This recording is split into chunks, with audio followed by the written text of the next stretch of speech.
Today our guest is one and only Maverick. We almost called our podcast actually a Maverick of Blueprints. Thank God we didn't. Yeah, and of course it's me, Renars, here today with you guys, and it's Chris. So we are the two hosts of the fantastic podcast, A Collection of Blueprints. And today our guest is Maverick. Hey Maverick, how are you today? Thanks for having me, guys. I'm doing great. So I met Maverick about 2 weeks ago in a gym. Yep, upstairs. Yeah, I was training, doing my thing, and Maverick is like, "Are you a stuntman?" I was like, "How do you?" And he figured out that I do kind of different stuff, and that's how we started talking. It was a little obvious, like you're doing backflips up there and like some wushu stuff. So I was like, "Oh, it makes sense. He's definitely a stuntman." Weirdos recognize each other. I was thinking that probably nobody's surprised that all the guests that are met through gyms are your guests and not mine. That's the meeting place. Yeah, I was just thinking about. I meet people at buffets. Yeah. All you can eat. Exactly. Pancakes, all you can eat.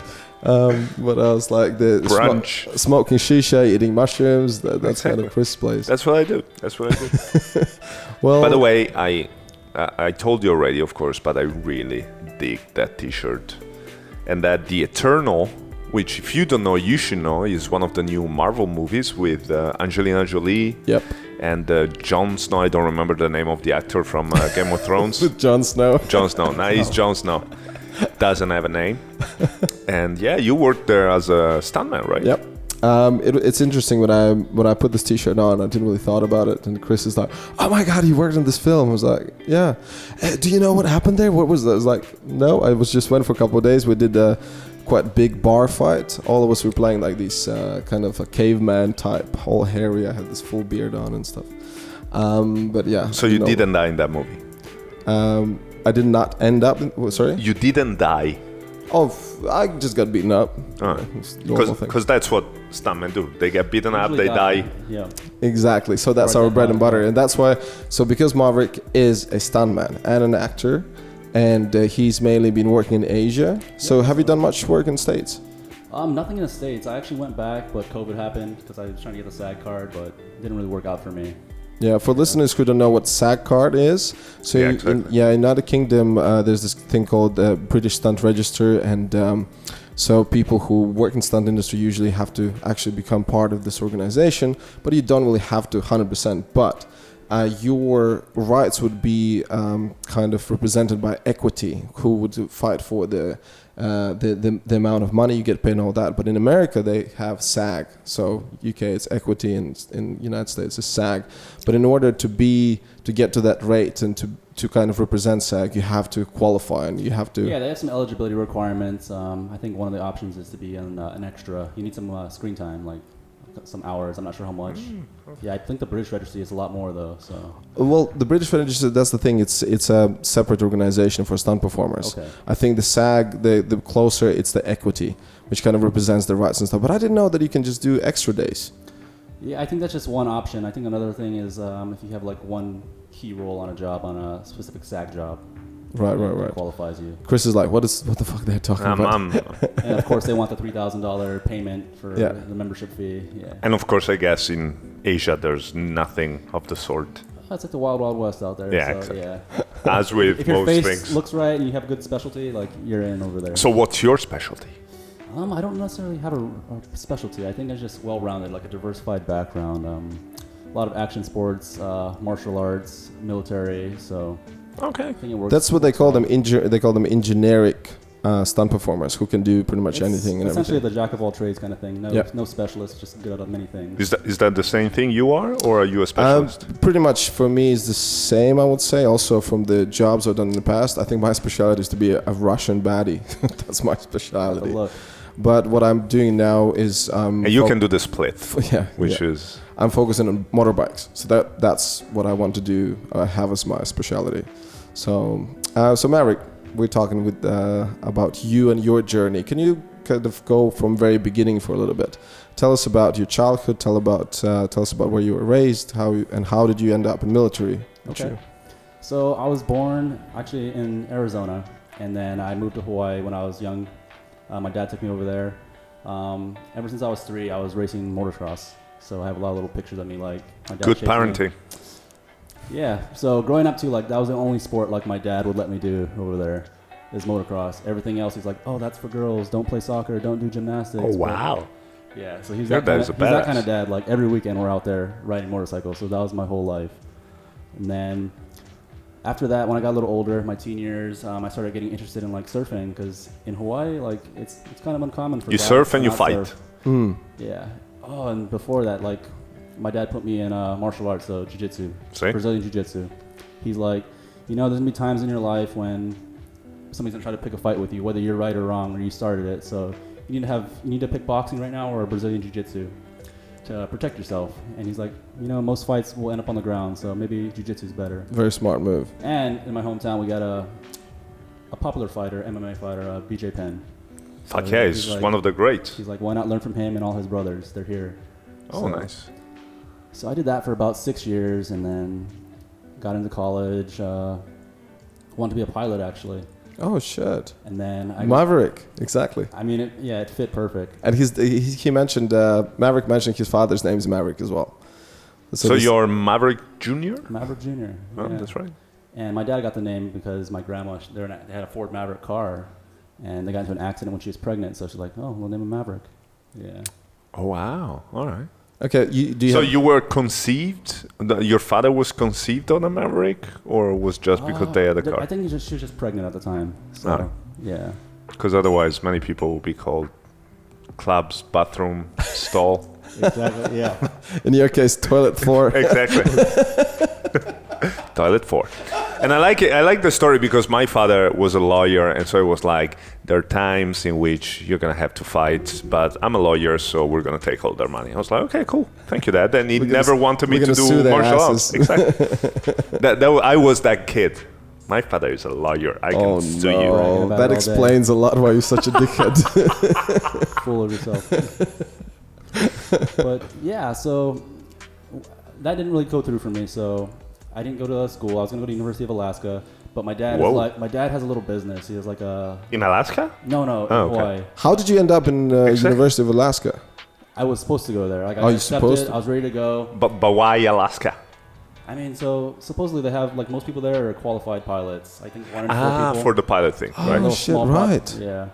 So over there, it's like you get the best like really good training because the conditions are so harsh over there. So I was like, why not? So if you can fly there, you can fly anywhere. That's what I heard at the time. Oh, that's Makes sense. Yeah. So I was planning to go there. I didn't have the funding. I wasn't sure where money would come from. I thought you can just get a loan, apply, and didn't work out. And my dad wasn't willing to help me. He's like, hey, you can come work for me, stay at home with Dad, and like help me with the business. So I'm like, no. It's the biggest motivation to get the fuck what out was of there. the business?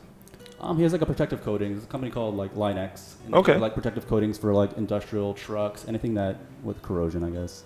Sounds very interesting. I could just see you doing it. Yeah, I always visualize myself. I'm like, he would have me help him all the time. So I'm like taping trucks, and it's like the preparation is like very tedious and repetitive. And it's like, no, this is not for me. Not you. Yeah. So, as you graduated high school, you done some motocross riding already. You did your martial arts, and then you went for college. Did you go for it at all, or you? So I did 2 years of college. I found that they had like a loan, and like they give you some grants over there. The reason Sorry, it's always crazy for us European, the fact that one of the biggest problem of going to college is the fact that you don't have the money to go to college. It's so For crazy. us was all about like you're not smart enough, because in our case it was like you need to do the exams, and then you can get in. And but that is usually, basically free. yeah, but usually everyone would get in, like, and it's free.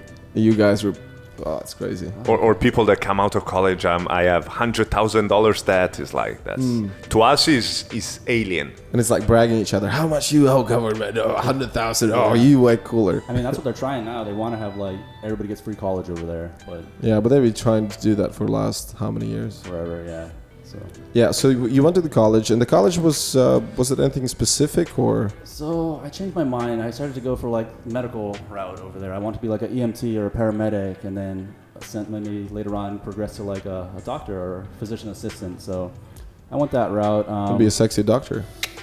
That was the plan. Yeah. Work out. Now you're just sexy. Nothing Trying else. to. You can buy a coat, a lab coat anyway and pretend. I thought you were going to say you're going to buy the education. Also, and You can do that, yeah. That's something I looked into before. So I did the 2 years. Everything was going great. Kind of enjoying that first 2 years of college life. You do a little partying and meet people, get out of your shell. Yeah, and then my third year, I went to apply for my loan, and they told me I missed the deadline. And oh shit! This I didn't have the money. I had a little studio apartment, and I was like, I need to make a decision now. It's like, do I get another job and stay home and keep going this route, or do I want to do something else with my life? And where is this again? What state you were at that point? Hilo, Hawaii. You were in still in Hawaii. Still in Hawaii, yeah. So I was like, let's go see the military. What it's like. I seen a guy in a uniform. I was like, it looks kind of cool. Like, why not? Why not? I just saw a guy in a uniform. Also, the military could have been a nice way to get the pilot degree, I guess. Yeah, I also thought about that too. It's just I was wearing glasses for most of my life, contacts since I was like in 5th grade, and I knew that was gonna hold me back. But I knew the military has a lot of benefits, so I was like, maybe after a couple years of service, they'll fix my eyes, which they did down the line. But and that's another thing, the fact that in America every kind of operation is so expensive. Super expensive, yeah. Yep. So then I went Welcome to America. Live American dream. Fuck no. Yeah. So I went to the recruiters. There's like 4 offices. You have the Marines, Army, Navy, Air Force. Your microphone, if you can just go twist it a little bit. I think you're on the one side. Like you can twist it like this. Okay. Can you hear me better now? So much better, man. Okay, cool. Yeah. Yeah. So, like, when people think of the military, they think of like Marines, like the badasses, kicking indoors, all these things. So, yeah, of course, Hollywood movies. And I had this like ego to me over there. I was like, I want to do that. So I went to the recruiter, and I just so happened to get a family tattoo on my wrist. Like, it's my family last name, and everybody on my Let me see. Everybody on my father's side has this. It's Kang. It's Korean last name. Yeah. So I got that. I explained it to the recruiter. And he's like, no, we're not accepting tattoos right now. And this guy has a full sleeve on his arm. Are you serious? Yeah. Yeah, exactly. So later on, I found out like it's like they have certain quotas, and at certain times they need to find some reason to deny you. Oh. So Jeez, man. I left that office. If it wouldn't be a tattoo, he would find something else, most likely. Probably. Yeah. So I left his office, went to the next one, the Air Force, and over there I wasn't too into it. So I walk by the Navy. I see they have like these pictures of like you have SEALs, you have EODs, explosive guys on the windows. I was like, this looks kind of cool. I just started getting into surfing too, so I was getting more comfortable with the water. I'm like, wow, this seems like a good challenge. And I know the Navy, like, they travel a lot around the world. Yeah. A lot of the stations you get put at, it's all around the world, like by the water too. So and that's what I wanted to do. Like the Air Force, they're mostly inland, like countryside in the States. So I went there, and yeah, from there I enlisted for 4 years, and I actually got extended a little bit longer because they messed up some paperwork for me. But yeah, it's about 4.5 years. And I remember going to school in Chicago. I'd never seen the snow before. And it was freezing. It was negative 47 with wind chill. Where is this again? Chicago. No. But Yeah, but never get it 47 is American Fahrenheit. yeah, the Fahrenheit. Fahrenheit. No, Yeah. where did you serve? Where were you? Where was your army? So No. I did the boot camp. I did the boot Navy, camp. not Navy. Army. Navy, yeah. Fuck, I don't know any of those. I have no understanding. I understand what's the difference, Navy and Army. So you stayed 4.5 years with the Navy. Yep. Have you ever been deployed in a combat zone? So yeah, I mean, I did my boot camp 3 months in Chicago. Then I did a little training after that. Mm-hmm. It's like, and then from there they sent me to the Middle East for 3 years, and that's where I've been. It's like a forward deployed command. It was a special operations command, so Shit. everything's high speed, high tempo. You have all the teams coming in there, and it's really cool though for me. Like a lot of the guys, they get sent to ships and everything, but for me it was all like land operations, which is nice. You think you're in the Navy, you think Yeah, you're on a exactly. boat. So when people always ask me, they're like, "Oh, you're in the Navy. So like, what's it like to be on a carrier?" And like, Never been. You know, he's like, "Can you go fishing off the back of the boat?" I'm like, "I know nothing about this life, but Shit. probably not nowadays." Yeah. So a lot of the jobs over there, I mean, like, they'd have you on a flight within hours of the next day, and you're flying to like Iraq or Djibouti, Africa, or just places like that, all combat zones that we're in. So for me, that was a great experience. I got to see a lot. You get to see how people live over there. And coming from Hawaii, like, you live on a rock, and like you don't see much. It's very like a narrow-minded view over there. Yeah. So for me, it like really opened me up to like the different cultures, especially the Arabic culture. And yeah. And what country or what city you spent the most time, or you were moving all the time? Constantly moving actually, but the main station they sent me to was Bahrain. Bahrain. I never heard of it before I went. I was like, let's just see. Do you familiar with Bahrain? Of course. I'm not. Tell about Bahrain to our listeners who are just as stupid as I am. No, it's just a country in the Middle East. But Bahrain is actually, Bahrain has been going through a lot of shit recently. I'm not too sure about it. Yeah, I know there were a lot of protests in Bahrain recently. And why? Protests like government and all that shit. Yeah, it's mostly political or something like that. Yeah. I know right before I got there, like, they had some protests a couple years before, and then one guy's like, yeah, somebody threw a Molotov cocktail at me recently while I was driving in the truck. Shit. Oh, one thing, too, that they always do is, like, what do they call it? It's like a road fire. So they find these garbage cans, they dump them on the road, and they light it on fire. So, like, disrupt traffic, police have to come. Because there's, like, a conflict between Sunni and Shia over there. So it's, like, a constant battle all the time, and we just happen to get caught in the crossfire. It's not against, like, Americans and our base there. So, yeah. They just to disrupt, like, government. Doing their own fights. And so after 4.5 years, you decided that's enough with the Navy? So for me, like, things were changing. There's a lot of things about the military that are, like, getting worse. Like, you can get in trouble for a lot of things.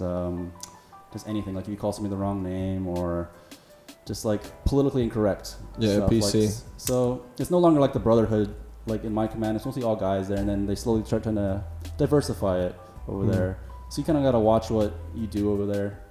And I just got tired of being told what to do all the time, and I always had like this entrepreneurial mindset. It's like, I want to be my own boss. I want to set my own terms. If you have that kind of which in the mindset, military is how the hell did you stay in military for such a long time? Yeah, I mean, dude. I knew I was locked into a contract. Yeah, he had to. You cannot just decide, hey guys, I've had enough. What straight away you sign a contract for how long? 4 years. Minimum is 4 years. If you want to receive the full benefits at the end, it's 4 years. Yeah. 4 years. Yeah, and there's. So why didn't you left after 4 years? You stayed altogether. You was like 7, 8 years. What? No, altogether. How long was? About 4 years. 4.5, yeah. Oh, it was 4 years. Yeah, Okay. you know, if you listen. Shut up. I thought it was longer. Sorry. No. So if you become like an officer, you're like, I think it's 8 years. If you're a pilot, it's 8 years, and if you're an officer, it's 6, I believe. So.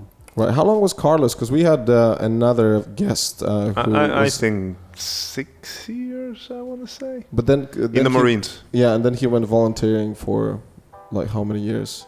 The last thing. No, but that was a different thing. Okay, and then you decided that's it, enough. Yeah, I mean, my last year is like, I need to find a way to make money after this. I need to find something. So I was going on YouTube like every day, like when I finished all my work, and just like, how can I make money online? I know people do it. I see all these ads all the time for drop shipping and Amazon businesses. So like around the 6-month mark, I started getting into Amazon and like private labeling my own products. So at that time, I was like, okay, I can make a little money now. And which year was that, more or less? 2016 is when I got the idea to start doing work online. And you returned back to Hawaii? I returned there when I got out. I went there for 6 months, and I was like, I need to go somewhere else. And I knew that Chiang Mai, Thailand was the hotspot for like digital nomads, people trying to network. And still is. Yeah, it's still a good spot over there for it.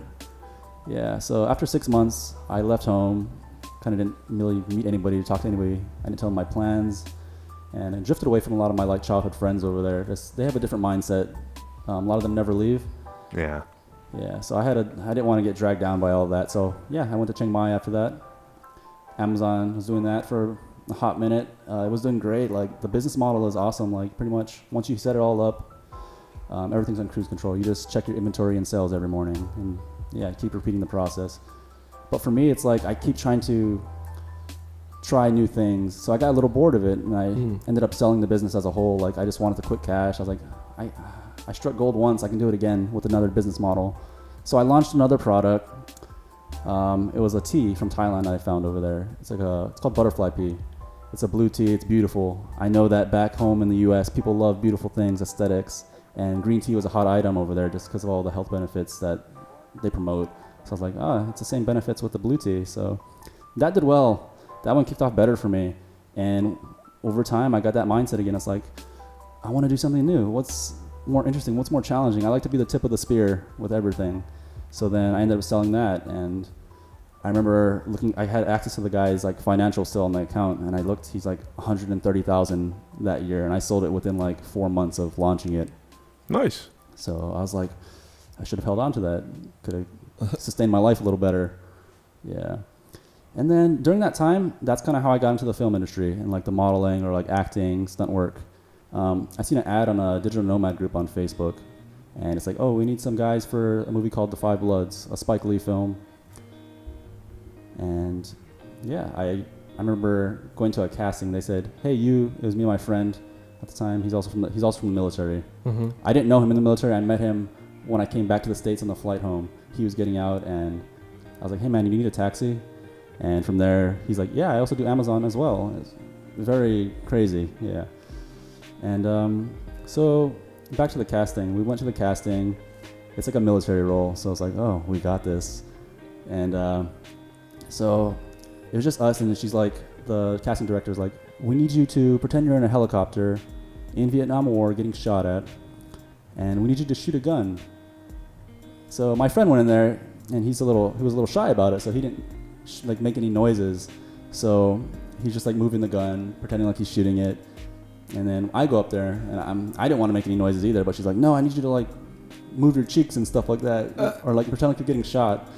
So what's that movie with I think it's Jack Black, I think of old Ben Stiller as well. Oh yeah. So that scene where he's running, he's like Tropical Thunder. Tropical Thunder. Yeah, That's so fucking hilarious. This thought is in my head the whole time while she's telling me that. Non-tropical, Tropic Thunder. Tropic Thunder. Yep. Tropical sounds better. Same thing. Yeah. That movie is hilarious. I love the opening of that film where someone gets blown up for real and this other guy comes in. Oh, the props are amazing. Yeah. Look at this. Fuck, looks like real. And he literally takes some tester and like, oh, wow. And then eventually they're like, this shit is real. And also it was a very different time because nowadays Robert Downey Jr. doing blackface. He was asked by Joe Rogan. He was like... And that was right, like pretty much the last couple of years when he could do that kind of stuff. Yeah, nowadays that'll never happen. So. Tropical Thunder. I like that. And so did you end up getting the role? So for that one, no, they actually put me as an extra for that one because I went and actually met Spike Lee, the director, and a lot of the higher up guys in the production.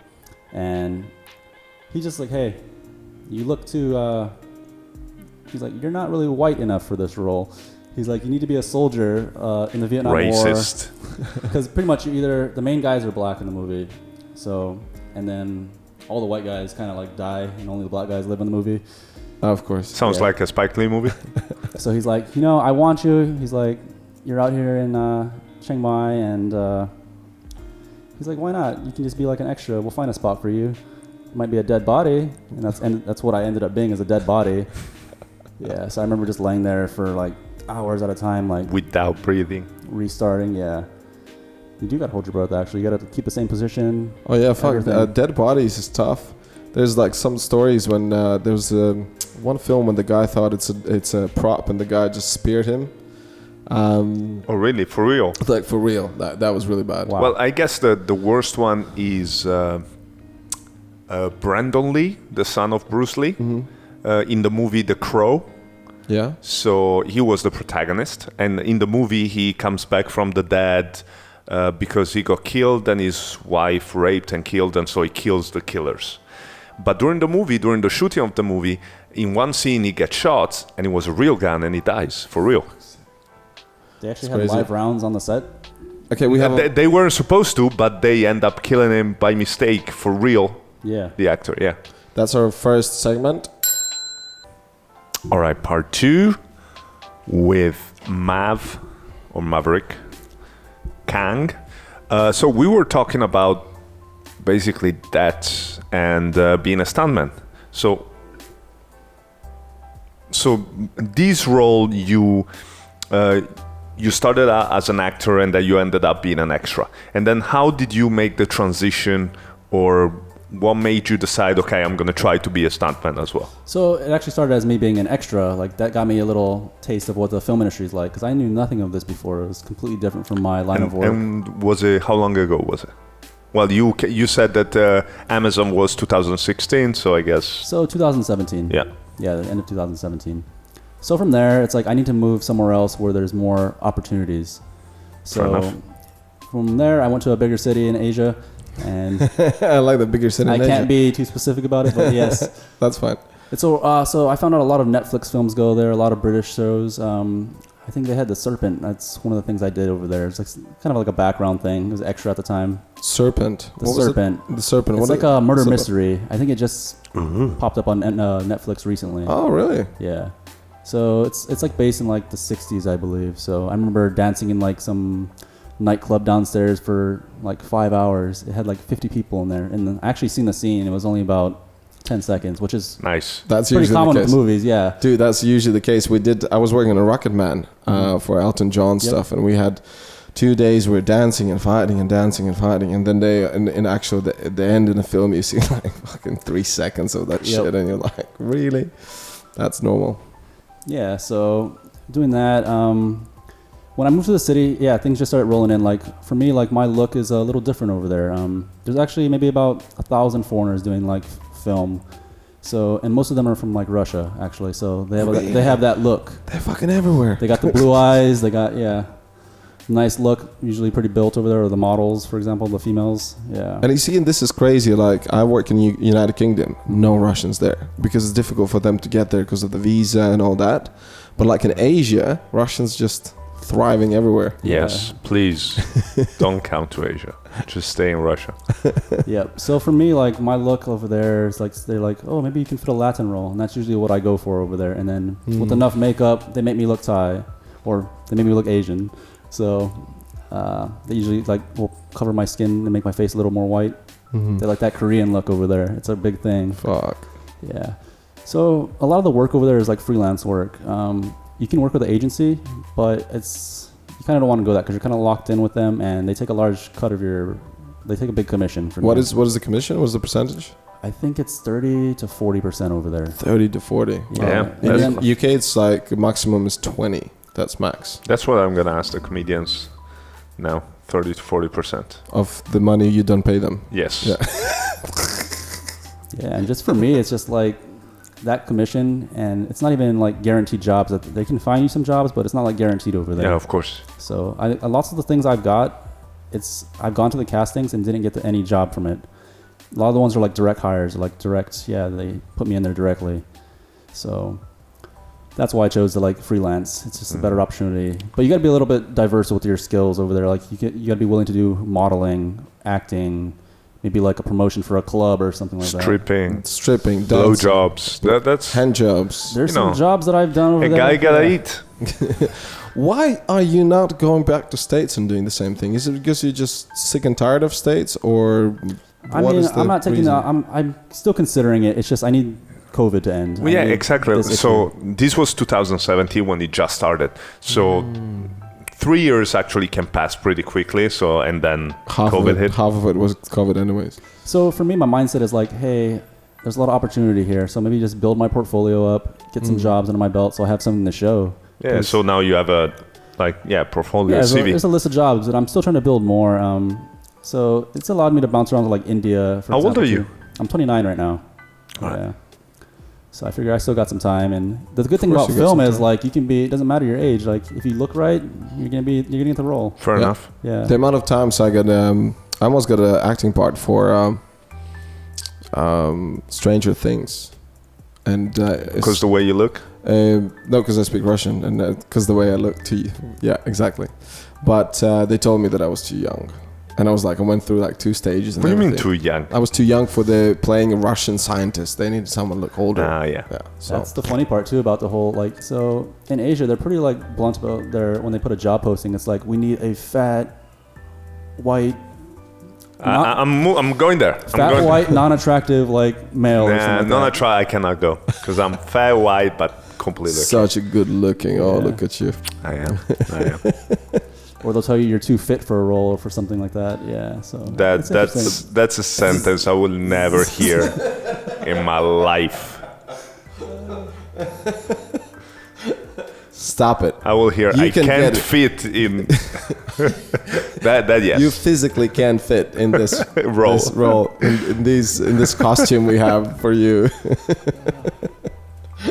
Have you ever worn a fat suit for any job? I haven't worn that. No. Oh, baby, it's so much fun. Every day. Never take it off. One of my first jobs was a fat suit. I was chilling in my trailer, and you could just probably from distance see the trailer was moving side to side because I was just twerking with that outfit and filming myself. A lot of fun. So in the UK, is it the same thing? It's like you always need to be on standby over there, or are they pretty relaxed about it? Like, so back in Asia, they're like, you need to be on set, you need to be like waiting here all the time, whether you're in the scene or not.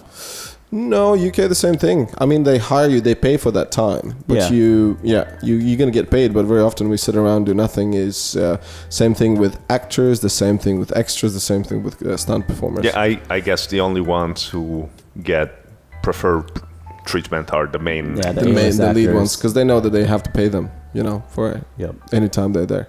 Okay. Yeah, so that's the same thing back over there. I just remember long hours just sitting there, like a night scene. Like night shoots are like the worst for me.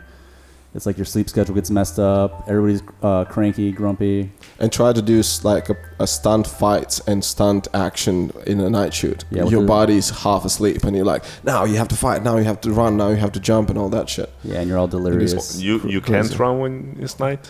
Well, the thing is, it sounds quite funny, but like if you have that schedule, like you train all the time and like you wake a certain time, like for me, when you get used to it, when you've done like 3 weeks of night shoot, it's fine. But then if they ask you like to do 3 nights of shit, dude, like second, third night, actually makes sense because when, for example, the UFC does fights in Abu Dhabi or in Australia, which the fight takes place in the morning because so is evening in the US, which is the big TV market.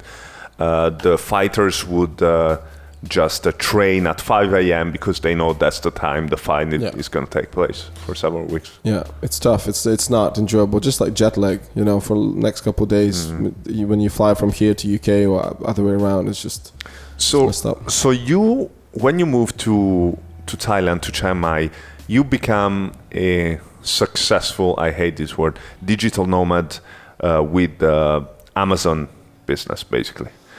Now you do none of it, or you still? So I drifted away from it. I kind of put my priority towards the film industry. I feel like... But just like you said that once you do the setup, is more or less cruise control. But you decided, fuck it, I'm just going to go 100% in the film industry. So with Amazon, over time, like they started making it, the barrier of entry is a lot harder to get into it now. So by the time I thought about going back into it, like you need all this paperwork, you need this credentials, all this legitimate business criteria. So it kind of deterred me from going back into it. Right. It's a lot of basically pain and dealing with all the stuff. Yeah, so I didn't really want to go back into that. So I'm like, let's see where this film thing can take me. So I guess that, of course, COVID threw a wrench in your plans. Yes, that's a good way to say that. Yeah. See? Wrench in your wheel. That's the way to say it. Plans. In your plans. In your pants. In your pants. A wrench in your pants. Threw a wrench in your pants. So put it. Is it still there? Or what is that? What I see? Are you happy to see me, or you wearing a wrench in your pants? So when COVID hit, of course, I guess that the film industry basically stopped. It slowed down over there a lot. So that's when you said, you know what, I'm going to stay in Bali for a while? So I went back home and to the US. Okay. And visited my mom. I haven't seen them in years. So, and while I was there, I was like, I want to go to... How was it in Hawaii, the COVID situation? Over there, they kind of closed off the island. So I think they were one of the best states when it came to like preventing the COVID. Because also it's easy to close off because it's an island. It's isolated over there. Yeah, exactly. Yeah. But what about inside? Like, did they have very strict regulations and wearing masks? Actually, a lot of people not really wearing the mask. It's not really. It's Hawaiians, man. Yeah, they don't give that's what I think. Fuck. Those are awesome. What about gyms? Were the gyms open? A lot of places, a lot of businesses and establishments were closed down over there. So that's the crappy part about it. Yeah, because also, of course, Hawaii just like Bali relies a lot of on tourism. So I guess that many businesses were badly hurt. Yep, exactly. So being back over there too, I was like, okay, maybe I'll try to get my SAG card. But then I found out all the productions were shut down. And I'm like, okay, let's go get some certification. So I was trying to go to Rick Siemens stunt driving school over there. Oh, shit, and then that got slowed down because they weren't doing flights. So really all my plans to do the film there kind of like stopped or put on hold, pause. So then I'm like, I'm here right now doing nothing. I'm just skydiving. That was kind of how I was killing time back home. Where was that? So I went skydiving? to Arizona to visit my mom, and my parents are separated, so she lives in there, and my dad's in Hawaii. Oh. So I was just skydiving in Arizona is like one of the top spots to skydive. The Sick. airspace is super clear over there. Can jump all the time. That's why the aliens always go to a place like Arizona. And did you guys have the thing about getting masks and getting on a plane, all that shit? Because I see my Spanish guys where I was skydiving in Madrid, they're getting on a plane, they all wear masks, and it's like, guys, you're in a plane. Like, so we just have those face coverings. Like, they're fine with that. You don't have to wear like the medical mask over there. Yeah. Yeah. But once you get in the air, it's like, okay, you can take it off now. It can't. How spread about up now? here. Yeah. You're free diving for like a minute, and it's like, no, you have to hold your mask on. That'd be crazy if you could do that. Yeah. How many jumps you done now? So a little bit over 100 now. Yeah. So I've done almost 100, so I miss diving. I so don't much. jump. You need a proper like a plane, the big one, one of the heavy ones which are transporting tanks and shit. Exactly. For you should definitely do dick. it though. Yeah. Oh, not. Yeah, actually, that it's weird because I'm not scared of jumping, but I would be much more scared to do, for example, bungee jumping than jumping off an airplane. Oh man, bungee jumping is boring as fuck. Have you done that? I thought I fell asleep on a bungee Really? jump. Yeah, because for me it's like high diving. You're afraid that when you fall in the water, you're gonna hurt yourself, right? When you skydive, you jump out of a plane. It's all fun, but you think about how you're gonna land because that's where the shit can happen. But when you do bungee jump, well, if the cord breaks. There's nothing you can do about it. Everything is out of your hands basically. Yeah. So you just relax and fall, whatever. And when I did only one time, 50 meters in Thailand, right before I went to Vietnam. And I remember I got up and I said, I'm going to go backwards. And he's like, oh, you jumped many times. I'm like, no. Mm-hmm. Okay. Just like went backwards, filmed myself. It was like boring. Did it hurt? Like, you know how it like pulls No, you back up? no, Okay. not at all. It was nice adrenaline rush, like a little bit like you feel the guts kind of. Yeah. But that's about it. You get that little zero gravity feeling for a bit. That's about it. But it was not, and 50 meters not that high. They do like 100 meters jumps, whatever. I mean, for me, falling out of the sky is Amazing. Yeah.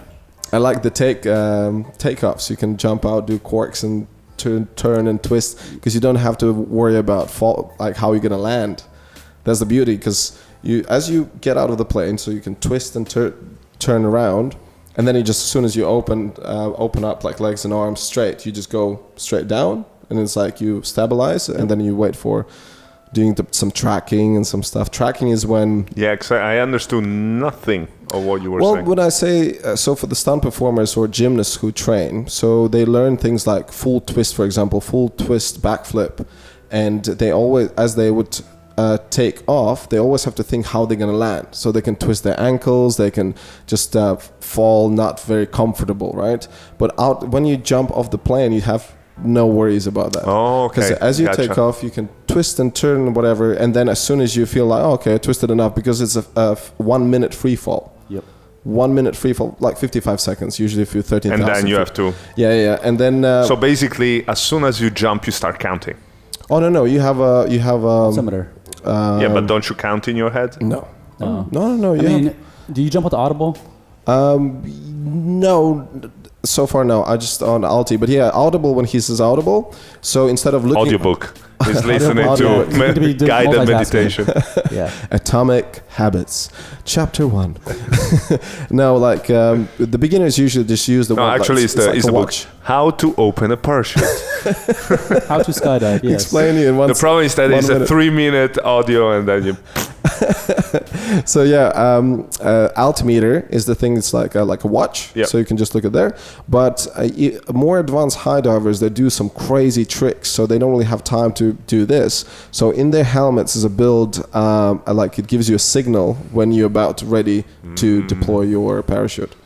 And in States they call parachute. Brits, they hate it. They say canopy. So important to know that. So, Brits, they say canopy. Is that Yeah, what you're saying? canopy Okay. instead of parachute. Oh, interesting. So now I know if I jump over there, don't say that. So when you're in the air, does time stretches. Like I give you an example. You know, when you are on stage doing comedy, time kind of changes because of the adrenaline rush and stuff, and the time that passes on stage, you perceive it in a different way. I got you. What do you think, Maverick? For me, I think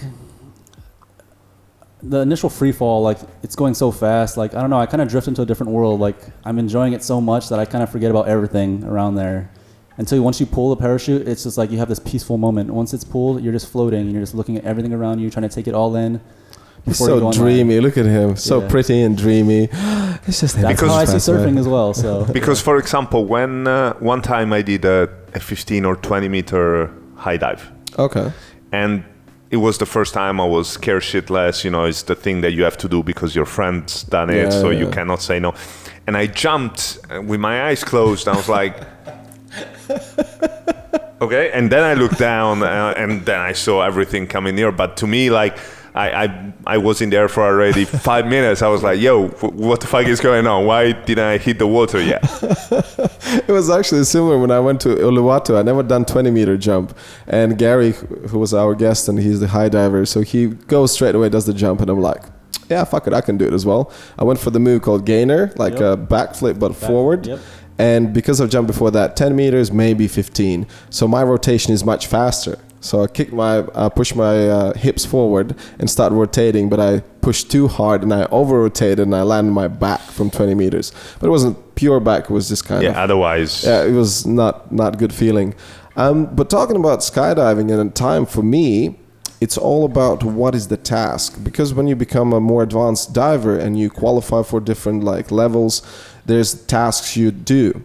And one of the tasks I could give as an example was 2 guys jump right before you and 2 seconds or 2 beats later you jump after. And the task is basically see them and track to them. So when you put your hands behind and you just track as you fall, you just move forward much faster. And all the you're like a superhero, you basically fly. Yeah, pretty much. And do you do like this?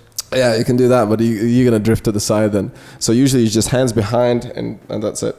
And then these 2 guys are waiting there already. They connected, and then you catch them, and it's called a docking. Docking. Yeah, so you dock to them, and docking. Do you know what they call docking in the gay world? I docked a few ladies. Urban Dictionary, yeah. You look that up. Docking when 2. Yeah.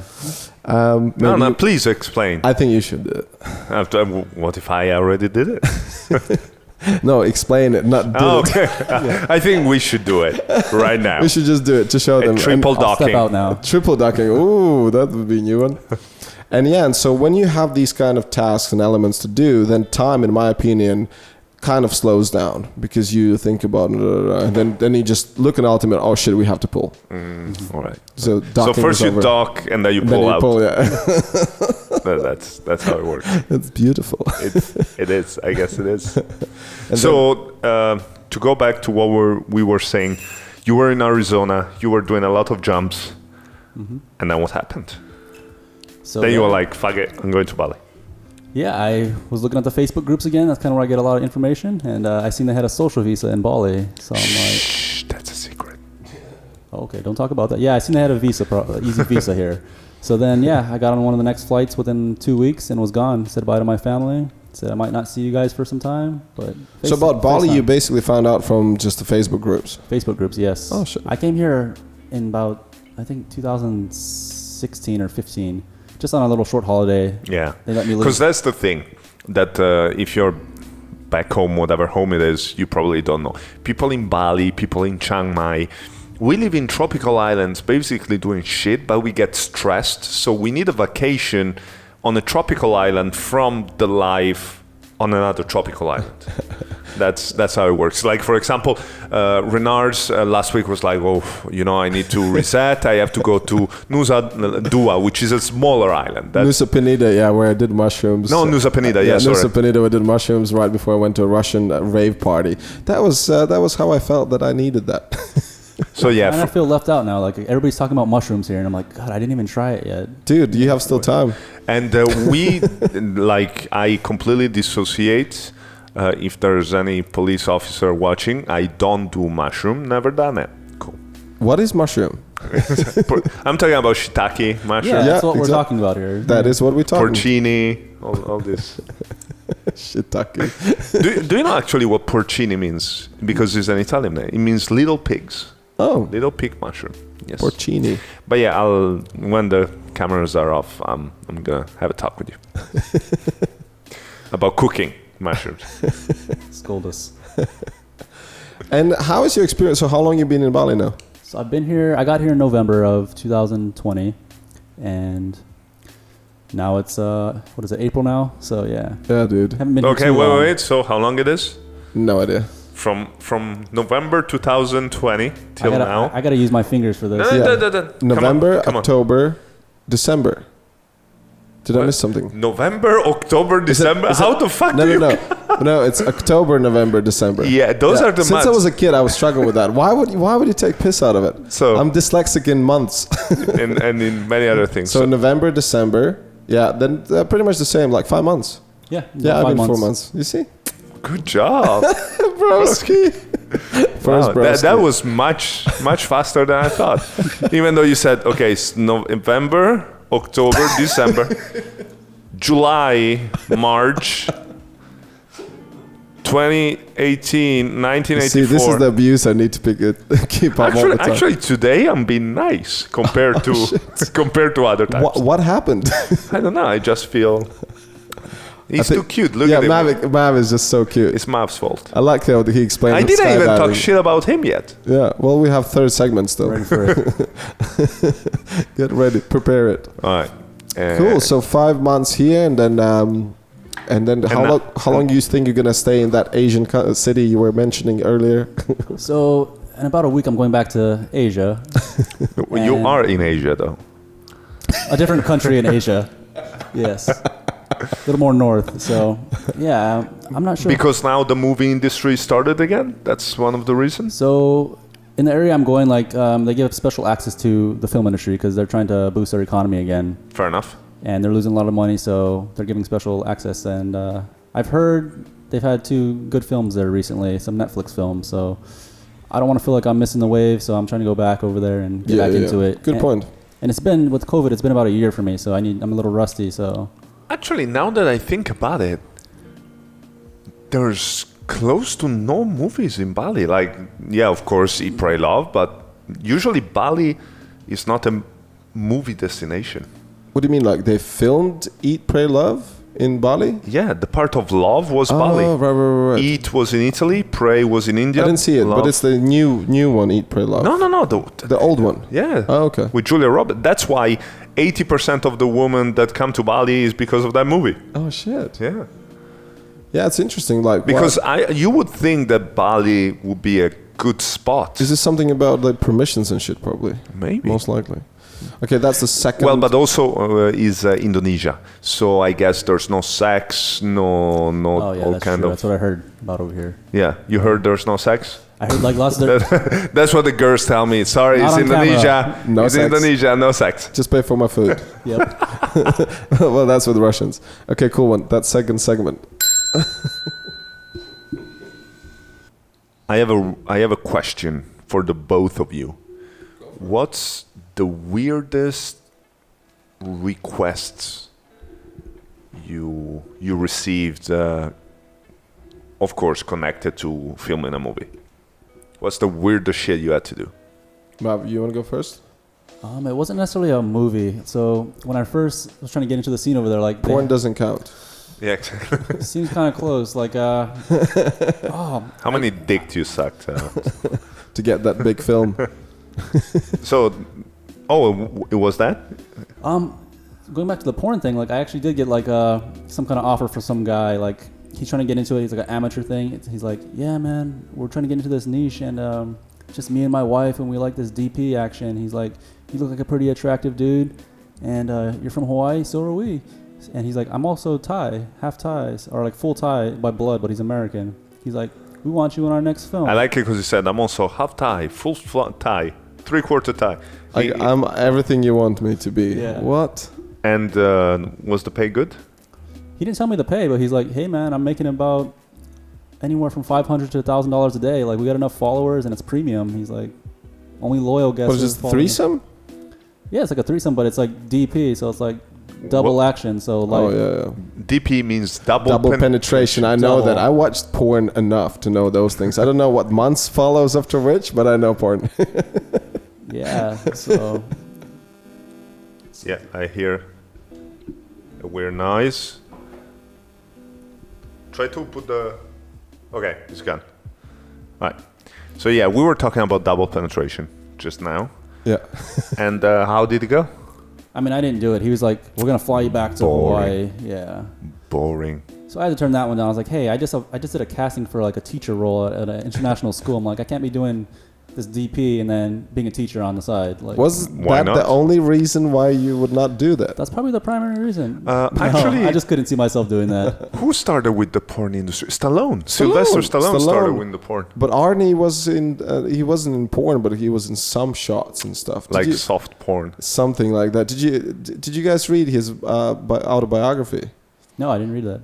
He basically, when he was in Germany, he stayed at this. It was in Austria. No. When he moved to Germany to pursue already bodybuilding and modeling, he stayed in this photographer's place who like all the time tried to get him undressed and take the photos and all that shit. And he literally in the middle of the night ran away from there. that was his story of Germany. And I don't know whether he went straight away to the States. And that's the only book Renard's ever read. The autobiography. It's called Total Recall. Yeah. Oh, wow. Yeah. The only one worth reading, so yeah. There you go. And what your weirdest thing? I think there's some of them are not that weird, but they're kind of funny. Like on Peaky Blinders, they hired me for 2 days. The first day is that, as you can see in season 4, I'm playing this assassin who's just kind of about to shoot Shelby, the main guy. So Peaky Blinders is a mob series, right? Yeah, mob series. Like in the 70s. Yeah, 70s, around that time. I'm not sure. When people used to actually wear outfits which look good. Right, then before the 70s, I guess it was the 50s or 40s then. Right. Did you watch any of it? No.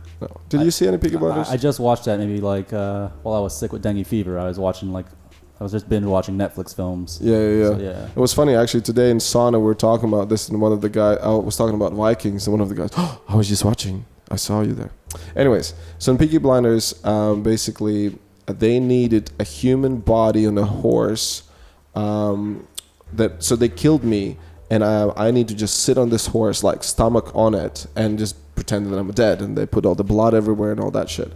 But it's nothing crazy about it. But we had this massive lunch, and I'm just like on my stomach on this horse, and they could easily put like extra whatever, but they they decided they need the stunt guy. It was I puked a little bit. But it wasn't weird, but it was just kind of like, why would you use a stunt performer and pay them stunt pay? But they decided because the stunt performer is paid much more than the actor. Oh, way more. Oh well, not the actor. Yeah, of course. Yeah. I thought, the extra. The extra. Yeah. It's about 6 times more, 7 times more. Okay. Yeah. And the treatment is so much better from extra to stuntman. Yeah. Like in UK now, they're much better now. They don't call them extras. You're not allowed to say extras out loud. It's Really? supporting actor. Supporting actor. No, they're not support actor. Yeah. But it's just, well, you kind of understand. Like, to be honest, I don't enjoy when extras or the supporting actors always get worse. Food is not as good, and they have to stay in different queues and all that kind of stuff. That's the way it is. I know, but I did extra work because for stunt register we needed to qualify, and we need to do 60 days as an extra. Oh man, I did some Bollywood shit. That was the worst. The money was shit. It's just that the treatment was horrible. It was like something. Were you dancing? I wish. No, I was just doing some weird shit. I don't even remember now. Yeah, India films are totally different beasts. Yeah. The Bollywood stuff, and there are many different types of. There's Bollywood, there's Tollywood. It's Hollywood and what is other Tollywood? Stuff. I don't even fucking know. So I think it just matters which location in India. So I think the north is Bollywood, and I think the south is Tollywood.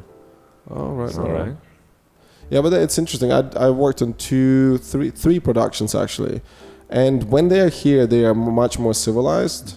But still, you can see some of the patterns. How you can't just go talk to an actor who is the superstar, and you have to address them a certain way. You have to look at them a certain way, and just Go for it. Maverick, someone who's maybe in your age, younger, older, doesn't really matter. That's why I mentioned the age. Yeah. Someone that is your age, younger or older, so everyone, basically, that is taller than you or shorter or your height, that is from your country or other countries. I like how Chris is like, go for it. Like a doppelganger? Is that what you're talking about? No. Okay. And then we... That is man, woman, or any other gender. You say it. Just go. No, please. You were doing such a great job. Such a dick. Yeah, the third segment, that's why you were saving it up. Collection of blueprints. So this is the podcast about collection of blueprints. A collection of blueprints. You said collection of blueprint. This is the podcast of collecting blueprints. Whoa, really? That's a great explanation.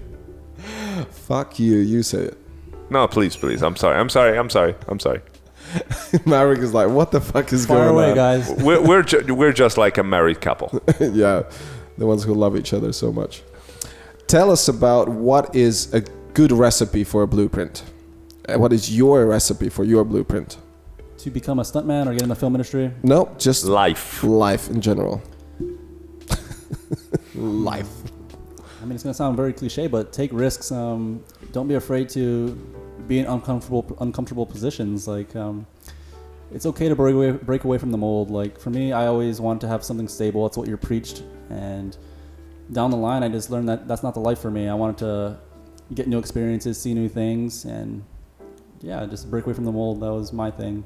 Because you really learn a lot about yourself, and it's like you broaden your horizons. Like, that's the cliche. No, that's fine. Yeah. Totally fine. So for me, like, the film industry was a big step for me because growing up, I'm very to myself. Like, I wasn't willing to speak to people. I never thought I'd be in front of a camera. And the first time I did it, I'm like, wow, I can actually do this. I was like terrified before. Yeah, I'm like the gray man. Like, I like to be blending with the wall normally. Oh, wow. So doing that, it's like, yeah, I can do this, and let's see where it can take me.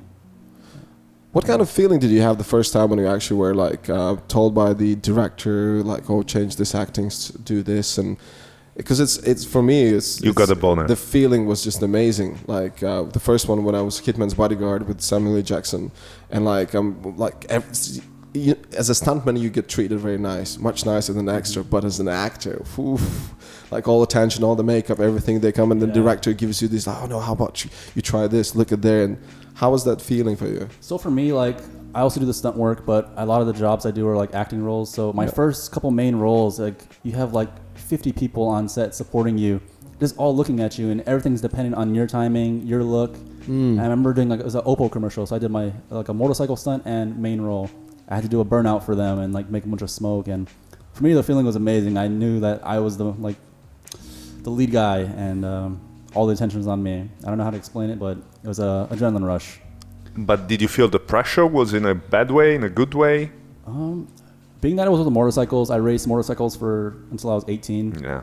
I was super confident in the role. They wanted me to burn out and do some pretty cool stuff on it. Explain for listeners, what do you mean by burnout? So basically, they gave me like a Yamaha 1000, and I had to smoke the tires, pretty much like burn the rubber on top of there. Yeah. I don't know how to explain it. I like how you explain it. So it's when you basically make the back wheel spinning without moving, and it makes smoke? Yeah, I'm in a fixed position and just spin the wheels, and yeah, smoke comes up and you see rubber flying from the tire. I call it the dick move. Because for an advertisement I get it, or for a stunt I get it, but people that do that to look cool, to me they look like such idiots. Yeah. I would agree. And it's a waste of a tire. Yeah. Yeah. I would agree, but there's like when the trick riders can do it in a specific way, so you can burn your tire but still move around and do all of that. It's called the drifting. And so you also like basically make circles in the... Yeah, circles. With the bike you can do all sort of things. Yeah. It's like not only circles, you can do like figure eight and all that stuff while you're burning tire, and that is like pretty cool skill. So that it's less dick move. It's still dick move. No, I mean, if it's for a stunt, I get it. Yeah. But just to me, also, you're a dick if you're in the middle. I see sometimes the kids here in Bali that there's maybe not that much traffic, but they have cars in front of them, car behind them, and then they start doing wheelies. Yeah. And to me, that's just idiotic. Yeah, not on the road. I never agree about that. I want to punch that in the throat. If I do trick riding, it's in a specific place that I can harm anyone. You know. Exactly. Because then if you fall down, it's just you and... Exactly. Yeah, you risk everybody else around you, so... Yeah, exactly. Yeah. Cool. So I'm really enjoying to be in front of cameras. And that thrill or that adrenaline rush which kind of keeps you to this... I think that's what it is. Like, growing up, I liked action sports. I liked the adrenaline feeling. When I don't have that, I feel like I'm not me anymore. So just like when you said about Amazon jobs and Amazon things, like it kind of works out. You make the money, but you're bored out of your ass. Yeah, I kind of... Bored out of your ass? How cool is that? No? Okay. Well, making money is not very boring, but yeah. But yeah, you know, it's not only about money. You also have to do something that motivates you and that... Yeah. You know. I mean, the money helps with it. But yeah. The money helps. So going back to the feeling, like, so being that I was confident with motorcycles, I felt amazing. But there's other times when I think it was for a Nestle commercial, they had me drive a chariot, and I've never driven a chariot because in the job posting, there's like, hey, we need somebody who can ride a horse. I'm like, I can ride a horse. Yeah, that's different, drive a chariot. I get there, they gave me some like super old chariot. But like a Roman Empire chariot? I was like a French colonist at the time. Okay. So I had like this fake wig and this like army suit on, and then they're like, hey, we need you to race us down this very narrow forest road, like Sleepy Hollow looking type of thing. And they're like, shit. Just know that if you go off course, you're probably gonna get really hurt. Fuck's sake. So I did it the first time with the instructor next to me. He's like, yeah, just slap the horse's ass with this whip really hard and he's going to go fast. And the horse is trained enough to stay on course. I'm like, okay, for your safety, yes. And my safety, you better be right about this. Was that one of the like craziest shit you've done? Because when Chris asked the question about what is the weirdest thing we've ever done, but what is the craziest when you thought like you could get really Still hurt? Double penetration, I think. I think takes it. You can get really hurt with double penetration. That one's pretty, I don't know, that's one of the crazier ones, I think, where I felt pretty unsafe about it. I've done stuff for MTV.